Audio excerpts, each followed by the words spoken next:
while we know that the Super Bowl is the biggest day of the year for both teams, the Kansas City Chiefs and the Philadelphia Eagles facing off, it's also the biggest day of the year for a number of companies. Now that includes Yeah. Domino's Pizza, Fox, ESPN, DraftKings.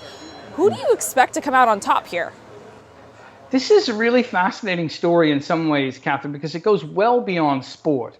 I mean, basically, during my youth, it was not uncommon to have these kind of collective national events on television virtually every night of the week because there were so few alternatives. And as a result, some of the biggest shows and programs and specials and broadcasts were watched by nearly everybody in North America. The same is true in the United Kingdom. It's different now because the way that we consume media is entirely sort of bifurcated and personal. And as a result, the nation doesn't get to sit down and enjoy the same event at the same time in any great degree. And the Super Bowl is really the one time of the year that Americans, and indeed most people around the world, can do so as well. So that provides such an incredible level of importance for the businesses that are focused on generating profit from it. You talk about Domino's. This is going to be their biggest day of the year. They say they're going to sell 2 million pizzas alone on Super Bowl Sunday. So that drives both top and bottom line growth for an important company.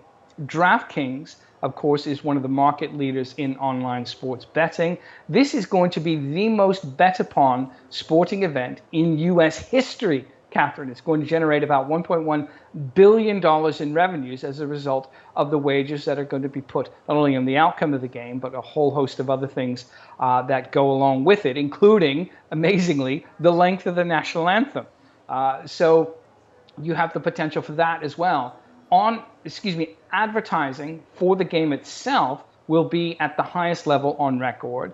Reports suggest that companies are going to pay about $7 million for a 30-second spot during the course of the game. And that's up about 8 or 9% from the prices that were reportedly paid last year. All of this is under the radar, of course, because companies don't like to disclose it.